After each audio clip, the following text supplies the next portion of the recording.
Alright, let's do a walk around here of this 2014 Scion TC. And as I move around the car, you'll notice some of the differences for the new model year. From the side, it's still got the characteristically blocky TC look that it's had for a couple of years, but as I make my way over to the front here, you'll see the new front clip, which borrows heavily from the themes used for the FRS coupe. So it's a much more aggressive looking car than it used to be, and I think it's also a much more attractive looking car than it used to be.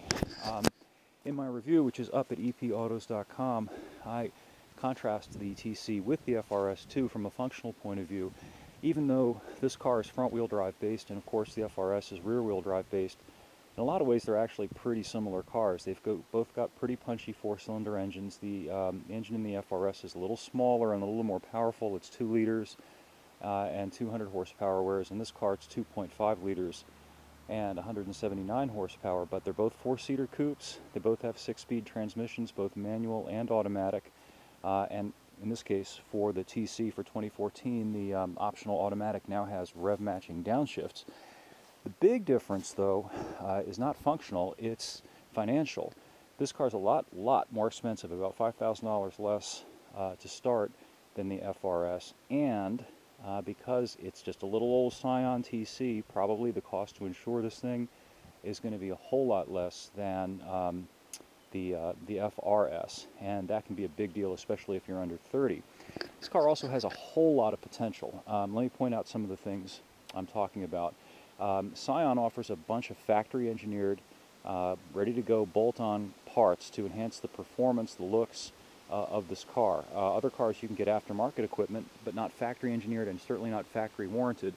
For example, this wheel and tire package, this is a 19-inch wheel and tire package with a pretty aggressive Toyo 35 series tire mounted on it that really dramatically improves the handling of the car.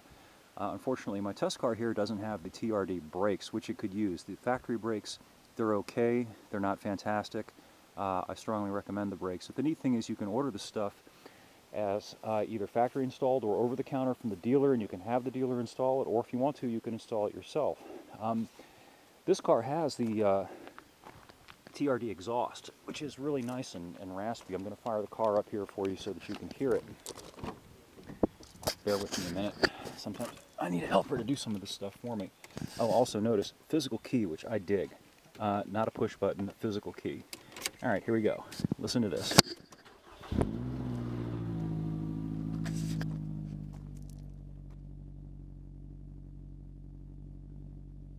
That's a pretty tough sounding exhaust, I think, and with the manual car you can make it sing, kind of like my Kawasaki 2-stroke triple. Now let's look at some of the other enhancements that they've done for the new model year. There's a new console here, and this is canted over toward the driver, and if you're an old muscle car guy like me, you will notice some commonality, some historical continuity here. Pontiac back in the early 70s did this with the Grand Prix. They rotated the console over toward the driver. Good old John DeLorean was responsible for that. And let's see, what else do I want to point out here?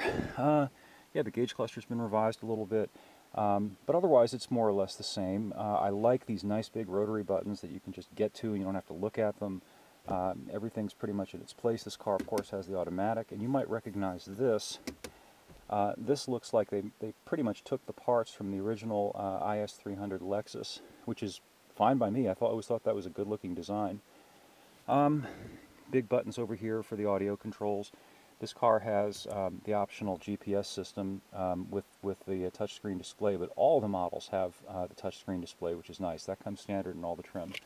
Let me move my big head around here, show you the 2-piece sunroof. There's one, and there's 2, and that comes in all the trims too, which is pretty neat. They're they're pretty well equipped as they sit. Scion does offer an optional 10 series this year, which has neat little things like a backlit Scion badge in the center console, and projector beam headlights and some other LED accent lighting around the car. But the factory as it sits car is pretty nicely equipped. And look at these huge doors. This is another feature that I really like about this vehicle.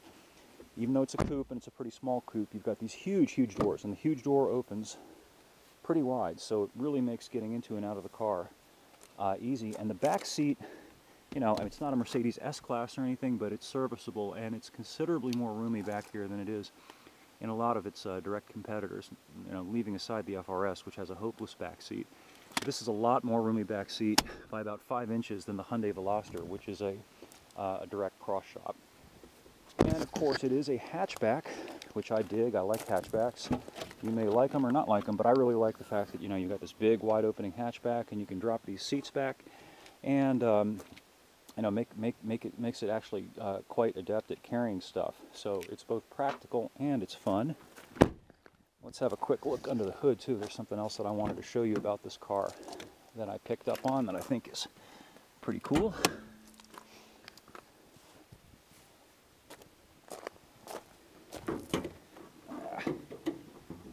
Here we go. Bear with me for just a second. Well, you can, well, let me put, hang on a minute. Okay, notice that there's a starter motor.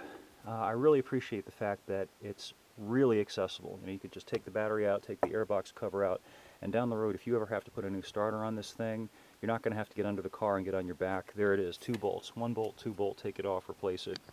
One of the advantages of the front-wheel drive layout, which of course this car is, and the transverse sideways engine positioning, is that the front half of the engine with the exhaust system is right here, right there.